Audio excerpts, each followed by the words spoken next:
Hello everybody, thanks again for joining me here at the GolfLAB in Sun City West. We're going to talk Mizuno Shaft Optimizer today and some great software. They did an update on this a year or so ago, maybe 2 years now.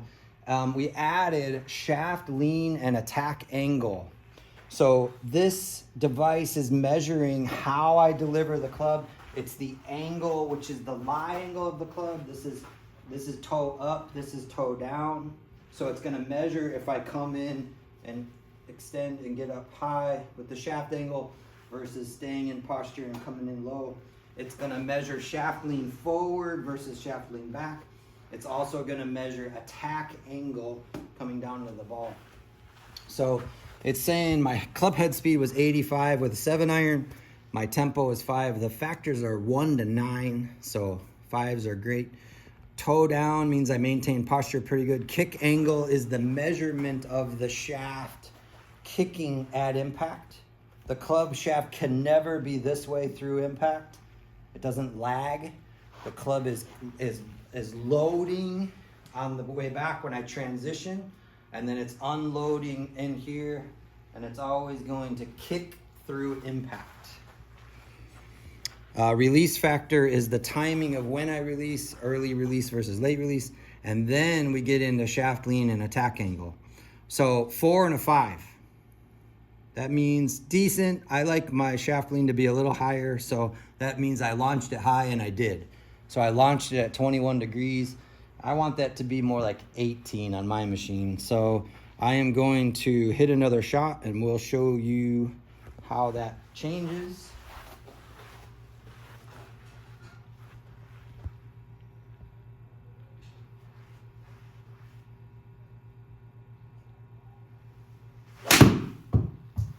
Might have done it. One take wonder. Oh, I got a 5 and a 5. So I still want it to be a little better, but I got a little different. 87, 5, 2, 3, 4. So again, it's interesting how the numbers stay pretty close to the same, even though I think I'm changing it quite a bit. I did get a better launch angle and number there. So this tool then outputs what my lie angle should be on my 7-iron, which then will extrapolate into all other clubs. And it's giving me the top 3 shafts for my irons, my hybrids, and my driver. So it's giving me a general recommendation. That's what leads us as club fitters into me going to the other side of the wall, grabbing club heads and shafts, and then testing those shafts with somebody in a fitting scenario. As far as golf instruction goes, I use this to practice a bit because my tendency is I launch it 2 or 3 degrees higher than I want to.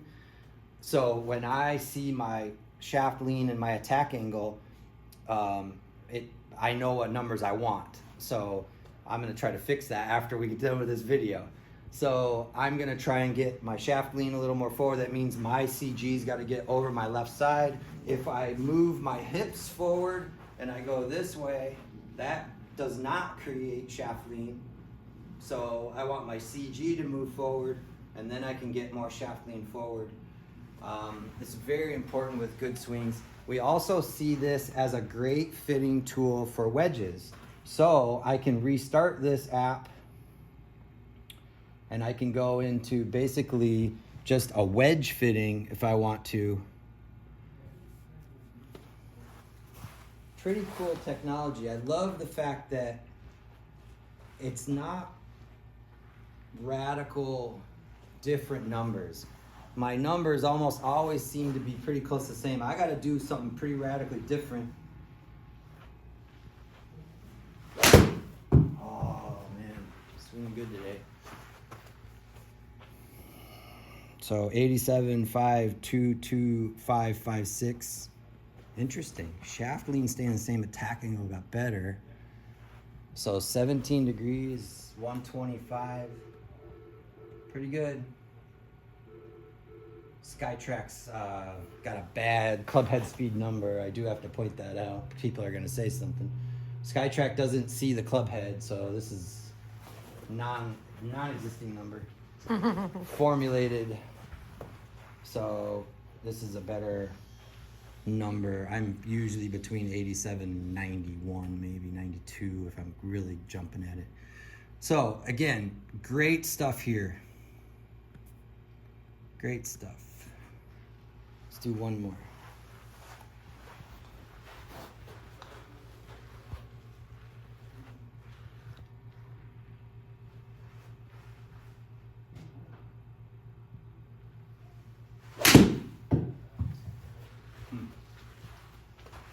I'm just trying to cheat now. 88. Ooh, less shaft lean and attack angle. Spin rate came down. Ball speed went up because I just swung faster. Very interesting. Went left because I didn't have good shaft lean.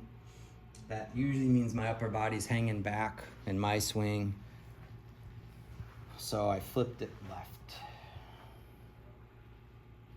Still recommending very similar names. So now I can go to a wedge fitting, and because of my shaft lean and attack angle mainly, it's gonna tell me what kind of shaft is best, but also what bounce angle.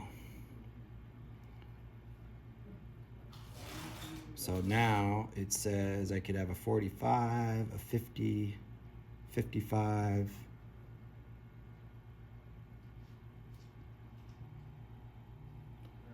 So 55.9 is a D grind, and then 58.8 is a C grind. So if I get real steep on it and I dig more, it might recommend a higher bounce versus a lower bounce. So there it's starting to say high bounce versus low bounce. So great technologies. It's very nice to see how somebody swings these tools, because even if they try to do something different, it's not going to change a whole lot. So that's where we get your fingerprint or your swing DNA that really helps us understand what you do in your golf swing so we can fit you better. All these tools are great for equipment knowledge as well as understanding your golf swing. If you understand what the variables are in your golf swing and how to change them, and why when you miss hit you see a different variable, these tools become a great asset. So try this stuff out yourself.